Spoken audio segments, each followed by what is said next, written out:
Eh ben salut les gens.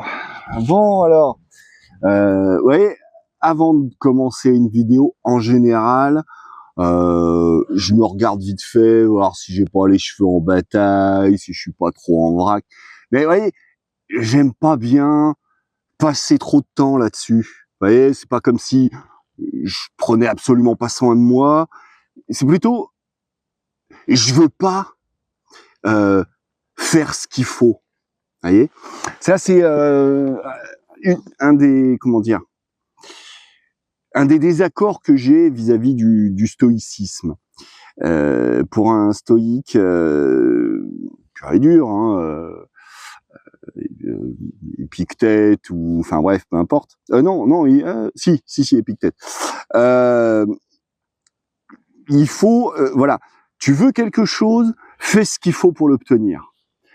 Et moi, je trouve que ce principe, il pue du cul un petit peu.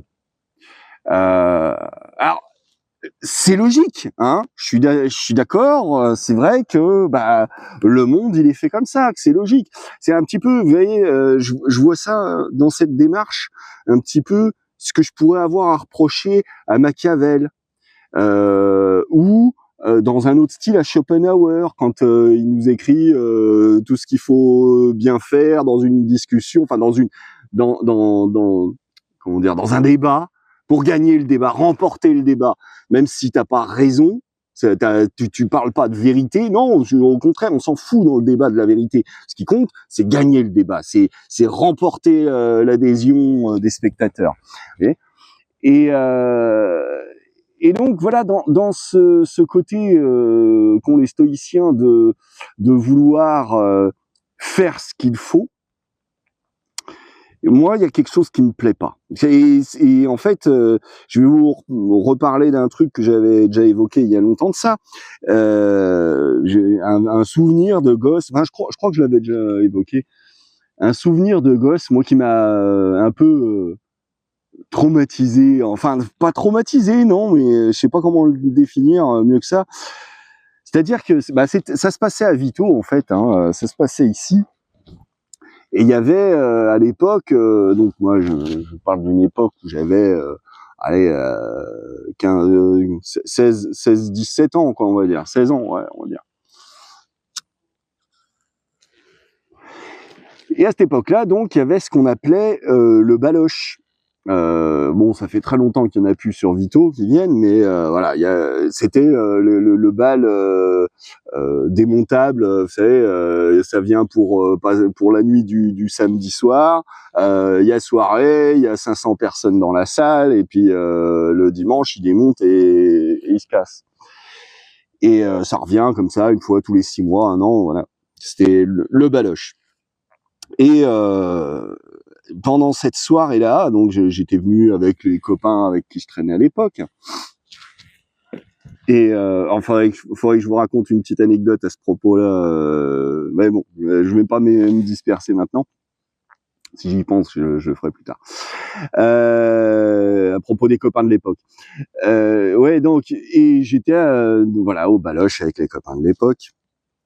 Et en fait, il y avait des gens, il y avait un couple de gens qui dansaient vraiment très bien.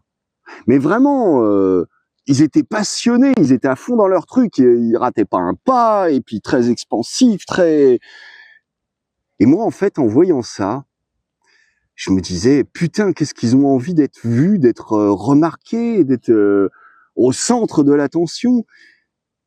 Et ça me déplaisait, ça m'a... En fait, ça m'a dégoûté de la danse notamment, mais de toute cette attitude qui consiste à essayer de faire en sorte d'être le plus visible possible.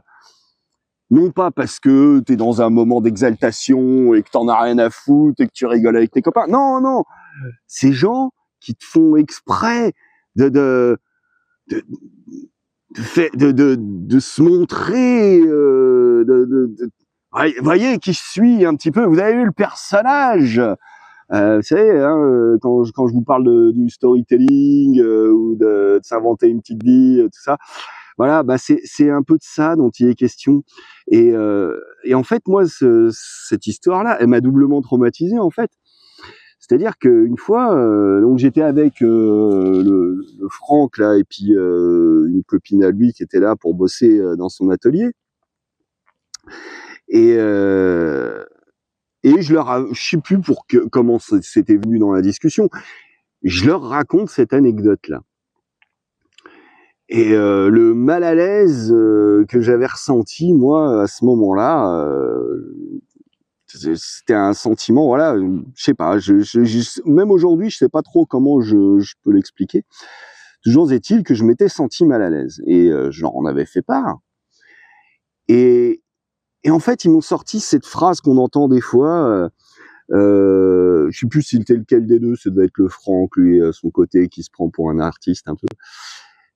Enfin, c'en était un en tout cas, hein. Et puis elle aussi, mais ouais, parce que lui, il a été jongleur, hein, monsieur, il en a vécu.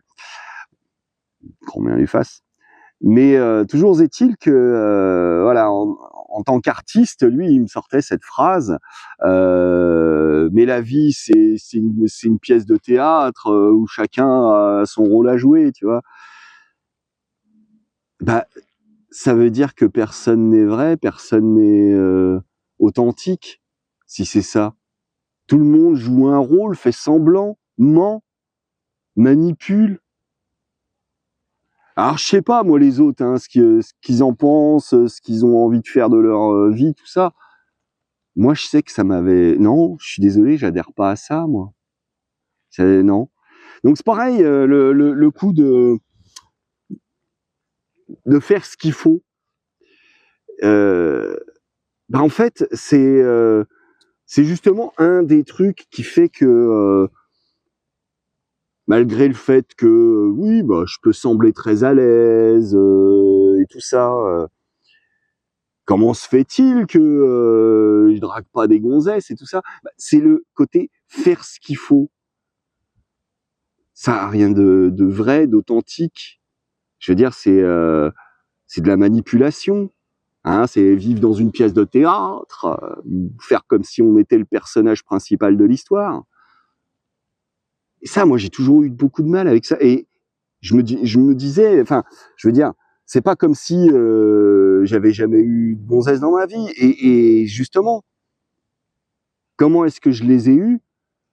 Celles que j'ai eues, c'est soit c'est elles qui m'ont sauté dessus, ça m'est déjà arrivé quelques fois. Sinon, c'était parce que j'avais joué ce rôle. Voilà, j'avais fait ce qu'on attend de moi dans une situation comme ça. Il y a eu qu'une... En fait, il y en a eu qu'une que j'ai eue parce que j'étais amoureux et authentique et qui a bien voulu de moi. Malheureusement, ça s'est pas passé comme j'aurais voulu. C'est la Marocaine dont je vous ai déjà parlé. Et elle, c'est vrai que j'étais follement amoureux. Je croyais que c'était la femme de ma vie. Bon, ça s'est pas bien passé au final. Ça s'est terminé. Mais je veux dire, moi, c'est ça qui m'a manqué par la suite. C'est que ça m'est arrivé de nouveau de tomber amoureux, voilà, de tenter des trucs. Et puis, ça a été les flops. Et voilà, se dire que on doit se rabattre sur moins, ça veut dire que je serais pas amoureux alors. C'est pas la nana dont je suis tombé amoureux, c'est la nana qui était disponible ce soir-là et qui voulait bien de moi. Bah non, moi ça m'intéresse même pas en vrai. C'est pour ça, je suis un peu, par rapport à ça, je suis un peu le cul entre deux chaises parce que il y a d'un côté ce manque en vrai. Hein, c'est pas comme si ça me manquait pas, mais cet impératif d'authenticité qui fait que je peux pas me résoudre à faire semblant, à jouer un rôle, ce genre de conneries. Comme si le monde il n'était pas déjà suffisamment faux, suffisamment menteur et manipulateur. J'ai pas envie d'apporter ma pierre à cet édifice-là, vous voyez. Donc voilà, c'est pour ça. Pourquoi, pourquoi est-ce que je suis un peu, enfin, très en désaccord avec ce, enfin, non, pas très en désaccord, mais un peu en désaccord avec ce principe stoïcien qui consiste à dire fais ce qu'il faut pour arriver à tes buts, enfin, à ton but. Non, pas ce qu'il faut. Enfin, voilà, c'est c'est ce même truc finalement que dont je parle des fois. La fin justifie les moyens et du coup tous les moyens sont bons, quoi. Bah non, bah non. C'est le même ressort psychologique qui fait que dans ma tête ça coince. Je peux pas. Et tous ceux qui se posent même pas la question, permettez-moi de vous dire, selon mon point de vue moral, vous êtes des bâtards, les gens. Si ça vous pose pas de problème sur le plan psychologique de vous dire, eh ben, pour obtenir ce que j'ai envie, je suis prêt à tout. Bah non. Non, vous n'êtes pas des gens bien si vous faites ça, les gens. Enfin, voilà, selon moi, hein, je vous donne mon point de vue. Et puis en fait, là, c'était surtout pour vous expliquer un petit peu.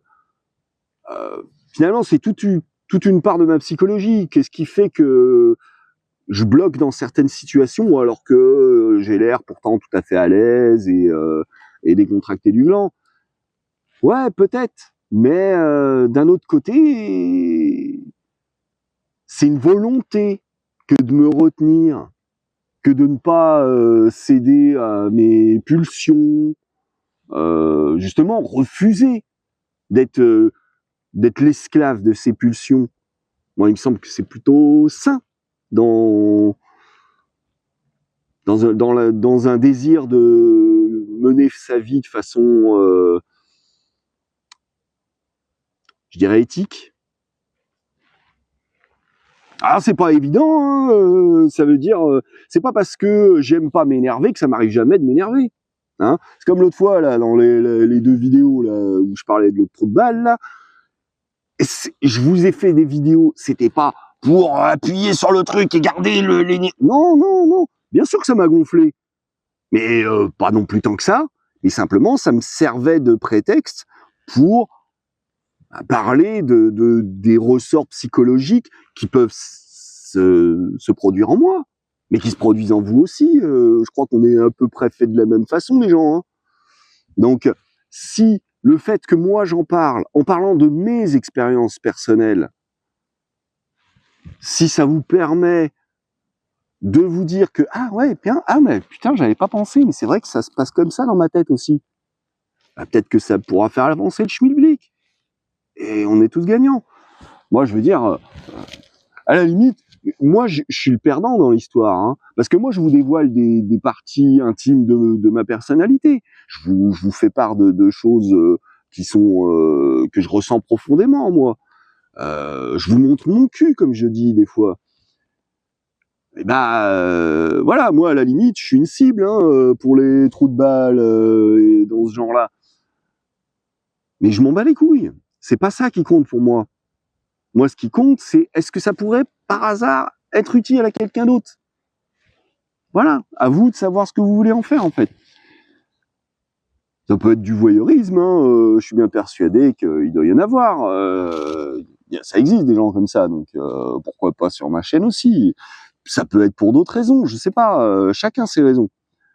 Moi, je suis même pas là en train d'essayer de chercher les raisons, là, tout de suite. Là, tout de suite, finalement, tout ce que je fais dans mes vidéos, c'est que j'essaye de décortiquer mon âme pour vous faire voir un petit peu qui je suis et puis par là même un petit peu qui vous êtes aussi.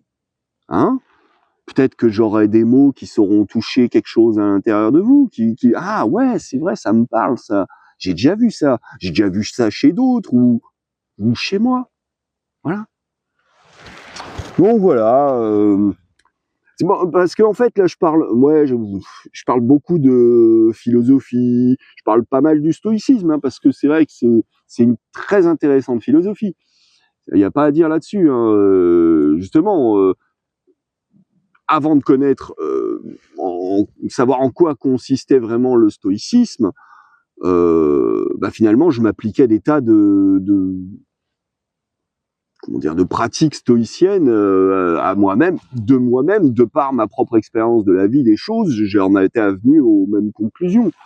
Donc voilà, le stoïcisme c'est très bien, mais il y avait ce point, c'est un des points qui moi me titille un peu, voilà. Voilà, et puis du coup, ouais, je voulais vous reparler de cette histoire de danseur là, parce que j'avais trouvé ça vraiment. Moi, c'est un truc qui a marqué ma sortie de l'adolescence, quoi, mon entrée dans l'âge adulte, je dirais. Cette séquence, je me suis dit, c'est très bien hein, ce qu'ils font, hein. Waouh, qu'est-ce qu'ils sont décontractés du gland, hein.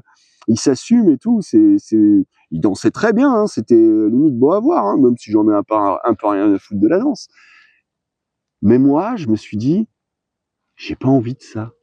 À titre personnel, non, j'oserais pas. En fait, alors c'est con hein, de dire ça parce que je peux faire des dingueries, j'en ai rien à foutre, mais du moment que c'est pas pris au sérieux, du moment que je veux dire que je me prends pas au sérieux, ils se prenaient beaucoup trop au sérieux ces gens-là.